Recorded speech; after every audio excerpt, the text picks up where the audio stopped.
Hello everyone, आज है 19 मार्च और आज इस वीडियो में हम बात करने जा रहे हैं यस बैंक के बारे में। देखिए, यस बैंक का शेयर 15 रुपए से भी कम प्राइस पर अभी ट्रेड कर रहा है। मॉर्निंग में अगर हम देखें आज के दिन में तो एक बड़ी गिरावट हमें देखने को जरूर मिली थी, लेकिन बाद में धीरे धीरे शेयर संभला जरूर और end of the day positive pay close हुआ है ये। इवन आज मार्केट का भी वही हाल था। शुरुआती दौर में एक भयंकर गिरावट में पूरे बाजार में देखने को मिली थी, लेकिन बाद में वो संभला और एक बड़े हाईज बनाकर ये क्लोज हुआ था आज मार्केट। यस बैंक अगर हम देखें तो कुछ खास परफॉर्म नहीं कर रहा है पिछले कुछ दिनों में। लगातार हमें यहाँ पर गिरावट देखने को मिल रही है और जो टारगेट इसके बताए जा रहे हैं वो भी काफी नीचे के लेवल पर बताए जा रहे हैं। वीडियो में हम डिस्कस करेंगे कि आखिर कौन से लेवल पर खरीदारी करनी चाहिए, कहां पे यस बैंक का एक बढ़िया सपोर्ट बन रहा है। तो वीडियो को मैं शुरू करूं उससे पहले अगर आपने अभी तक चैनल को सब्सक्राइब नहीं किया है तो प्लीज अभी इसे सब्सक्राइब कर लीजिए, क्योंकि आगे भी बहुत सारे वीडियोस हैं जो आपको काफी ज्यादा हेल्प करेंगे। उसके साथ साथ अगर आपने अभी तक मेरी टेलीग्राम चैनल को सब्सक्राइब नहीं किया तो उसको भी सब्सक्राइब करना मत भूलिएगा, लिंक आपको डिस्क्रिप्शन में मिल जाएगा। तो बात करते हैं यस बैंक की। 15 रुपए से भी कम प्राइस पर ये शेयर अभी ट्रेड कर रहा है। एक महीने में अगर हम देखें तो आप देखिए लगातार ये शेयर टूट रहा है। 6.5% की गिरावट हमें देखने को मिली है, लेकिन 16 रुपए 60 पैसे से ये शेयर सिर्फ और सिर्फ गिरावट ही ले रहा है। एक महीने का लो भी इसने बना दिया है। एक साल की अगर हम बात करें तो 72% की गिरावट है। 53 रुपीज के लेवल से टूटकर शेयर नीचे आया है। जब इसका एफपीओ लॉन्च हुआ था तब ये 26 रुपए से बहुत ही कम वक्त में शेयर 12 रुपए तक पहुंच गया था, क्योंकि जो इसका एफपीओ लॉन्च हुआ था वो 12 और 13 रुपए के आसपास ही लॉन्च हुआ था। लेकिन वहां पर एक स्ट्रॉन्ग सपोर्ट बना और शेयर ने वापस से बाउंस बैक किया और पहुंच गया सीधा 16 रुपए पर। बाद में फिर से हमें गिरावट देखने को मिली और 12 रुपए के आसपास फिर से शेयर पहुंचा, लेकिन उसके बाद फिर से इसने तेजी दिखाई, 20 रुपए तक पहुंचा। अभी वापस नीचे जा रहे हैं, मतलब एक बढ़िया सपोर्ट अगर हम बात करें तो 12 साढ़े 12 रुपए के आसपास यस बैंक के लिए बन रहा है। वहां से अगर एक बार वो सपोर्ट टूट गया तो और नीचे तक टूट सकता है ये शेयर, लेकिन मुझे लगता है कि बहुत ही बढ़िया और बेहतरीन सपोर्ट है 12 साढ़े 12 रुपए का। उससे नीचे जाना थोड़ा मुश्किल है।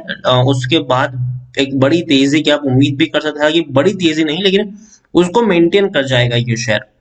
अब देखिए, लार्ज कैप शेयर है, 36,204 करोड़ के आसपास का इसका मार्केट कैप है। एनएससी में अगर हम देखेंगे तो 13 करोड़ से भी ज्यादा का इसका वॉल्यूम ट्रेड है। काफी बड़ी क्वांटिटी में खरीदारी हो रही है और रीजन भी है कि भाई साहब सस्ते प्राइस पर शेयर अवेलेबल है, 15 रुपए से भी कम प्राइस में मिल रहा है, तो लोग काफी ज्यादा क्वांटिटी में यहाँ पर खरीदारी कर भी रहे हैं। शेयर होल्डिंग में देखेंगे तो प्रमोटर के पास कुछ भी नहीं है, क्योंकि प्रमोटर यहाँ पर कौन थे? राणा कपूर और उनकी फैमिली सबसे बड़ी प्रमोटर थी और एक के बाद घोटाले में उनका नाम आता चला गया। बीच बीच में उन्होंने अपनी होल्डिंग को बेचते चले गए और आज अभी उनके पास कुछ भी नहीं है। और even India bulls housing finance ने अभी हाल फिलहाल में खबर आई थी कि राणा कपूर की जो दिल्ली में प्रॉपर्टीज है उसको बेचकर 114 करोड़ रुपए वसूल किए हैं। तो राणा कपूर ऑलरेडी काफी बुरे दौर से गुजर रहे हैं, लेकिन फिर भी उनका और यस बैंक का अब कोई नाता नहीं है, तो उनके साथ चाहे कुछ भी हो जाए उससे यस बैंक के ऊपर कोई बड़ा असर नहीं पड़ने वाला है। और यहाँ पर अगर मैं एक चीज आपको दिखाऊं तो 23 म्यूचुअल फंड स्कीम्स और 210 जितने एफआईएल्स का पैसा लगा है। इंडिविजुअल इन्वेस्टर होल्डिंग 25.38% है। लेकिन यस बैंक में जो सबसे बड़ा निवेश है वो है बैंकों का निवेश। स्टेट बैंक ऑफ इंडिया के पास सबसे ज्यादा होल्डिंग है और कंट्रोलिंग स्टेक अभी उन्हीं के पास है। उसके अलावा और कई सारी बैंक, जब यस बैंक का क्राइसिस आया था, जब यस बैंक डूबने की कगार पे था, तो स्टेट बैंक ऑफ इंडिया के साथ और कई सारी बैंक सामने आई थी, जैसे कि एसबीआई जैसे कि एचडीएफसी बैंक हो गया, आईसीआईसीआई बैंक हो गया, फेडरल बैंक हो गया, आईडीएफसी फर्स्ट बैंक हो गया, एक्सिस बैंक हो गया। तो ये सारी बैंक उस वक्त सामने आई थी और उन्होंने एक बड़ी क्वांटिटी खरीदी थी यहाँ पर, लेकिन उन सबको 10 रुपए के भाव पर शेयर मिले थे। ठीक है, तो इसीलिए वो लोग भी आगे आए थे।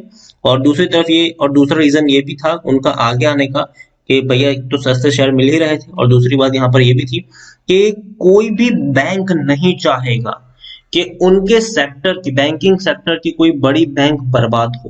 क्योंकि देखिए, जब कोई बड़ा बैंक डूबता है ना तो मार्केट में एक नेगेटिव इम्पैक्ट फैलता है। जो लोगों में सेंटिमेंट होता है बैंक के खिलाफ हो जाता है।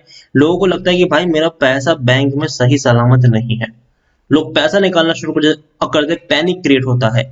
तो इसलिए कोई भी बैंक नहीं चाहेगी कि किसी भी बड़े बैंक में आपको गिरावट देखने को मिले या फिर वो डूब जाए। हालांकि छोटे छोटे बैंक डूबते रहते हैं, लेकिन कोई भी बड़े बैंक को डूबना कोई भी नहीं चाहेगा, और यही एक चीज है कि यस बैंक को बचा लिया गया था। टेक्निकल रेटिंग अभी भी अच्छी नहीं है, अभी भी डाउनग्रेड में है ये शेयर। हम सबने देखा कि आज एक बड़ी गिरावट आई थी, और उसके बाद जब तेजी आई तो बड़े बड़े शेयर्स जो थे वो कम से कम 5-10% की तेजी लेकर बैठे हैं, एटलीस्ट 10 नहीं लेकिन एटलीस्ट 4-5% की तेजी लेकर बैठे थे आज। लेकिन यस बैंक में ऐसा कुछ देखने को नहीं मिला।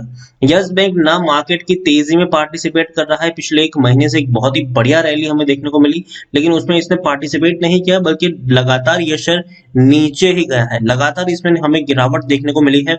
मार्केट की रैली में इसने बिल्कुल भी पार्टिसिपेट नहीं किया है। पिछले 2-3 महीने में मार्केट बहुत ही ज्यादा चला है।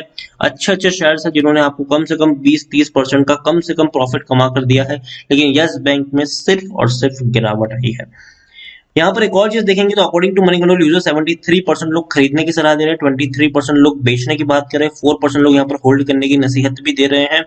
और तो और रेवेन्यू की बात करें तो रेवेन्यू इनके तकरीबन 5,000 करोड़ के से भी ज्यादा के हैं, और वो इंटैक्ट है। लेकिन दिक्कत आई थी इनके प्रॉफिट्स में। प्रॉफिट्स एक्चुअली देखने में बेहतर लगेंगे, क्योंकि 150 करोड़ का प्रॉफिट हुआ था इनको दिसंबर क्वार्टर में। लेकिन दिक्कत यहाँ पर ये थी कि 150 करोड़ के प्रॉफिट में जो इनका जो स्ट्रेस लोन अमाउंट है वो ज्यादा था।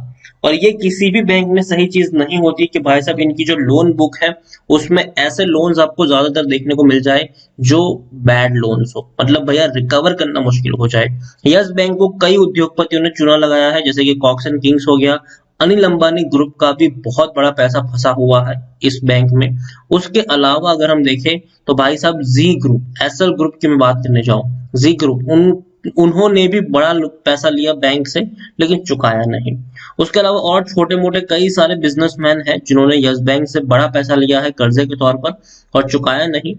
लेकिन फिर भी हम उम्मीद करते हैं कि बैंक अब धीरे धीरे पॉजिटिव में आ जाए, और नए मैनेजमेंट के द्वारा उसके लिए डिसीजन लिए भी गए हैं, लेकिन सुधार होने में वक्त लगेगा। कम से कम 2-3 साल लगेंगे बैंक को बढ़िया से रिकवर होने, मतलब एक अच्छी रैली दिखाने में, ठीक है। लेकिन तेजी की शुरुआत अगर आपको देखने को मिलेगी यहाँ पर, तो उसके लिए भी अगर आपको यहाँ पर कम से कम 3-4 महीने का वक्त वेट करना पड़ेगा। 3-4 महीने के बाद एक अच्छी तेजी की शुरुआत आपको देखने को मिलेगी, क्योंकि देखिए बैंक के द्वारा कुछ अच्छे डिसीजंस लिए गए, जैसे कि जो रिटेल लोन बुक है उनको बढ़ाने का फैसला हो।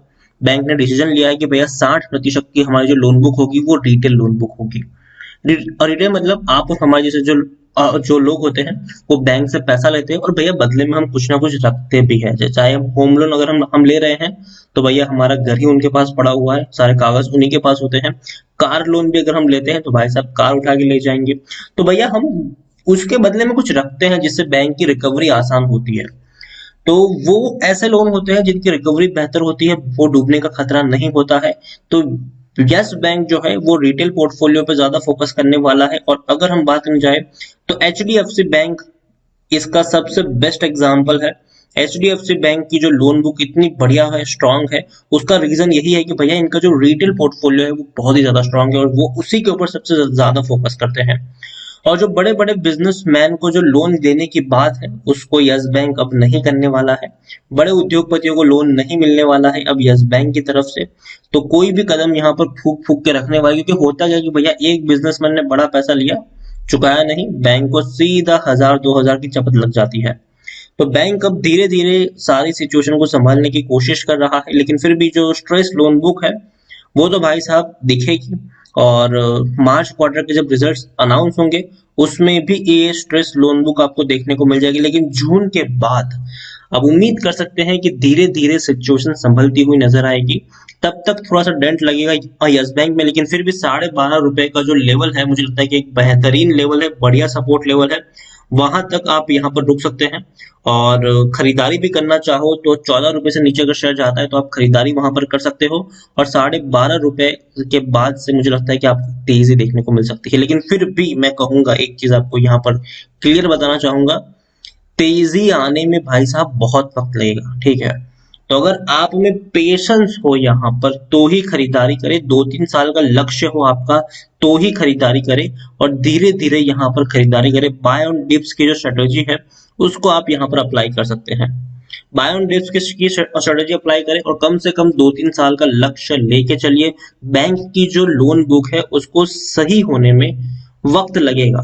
अगर आप वक्त दे सकते हैं यहाँ पर तो यस बैंक आपके लिए है। बाय ऑन डिप्स की जो स्ट्रेटेजी है वो आप यहाँ पर अप्लाई करके चल सकते हैं। और जो पैनिक है, जो प्रेशर है, वो अभी भी देखने को मिलेगा इनके ऊपर। हो सकता है कि 14 रुपए से भी नीचे शेयर चला जाए, और लेकिन एक बढ़िया अपॉर्चुनिटी भी क्रिएट होगी उस लेवल पर खरीदारी के लिए। और जैसे कि मैंने कहा कि 12.5 रुपए का जो लेवल है वो काफी स्ट्रांग सपोर्ट है उनके लिए। तो उससे नीचे जाना थोड़ा सा मुश्किल है, लेकिन अगर चला जाता है तो वहां पर भी अगर आप चाहे तो बाइंग भी कर सकते हैं। हालांकि काफी मुश्किल है 12.5 रुपए का लेवल तोड़ना, वहां उसके बाद आपको एक अच्छा उछाल देखने को मिलेगा। लेकिन हाँ, अभी भी लंबे अरसे तक ये इसी तरह बहुत ही सुस्त हालत में ट्रेड करता हुआ नजर आएगा।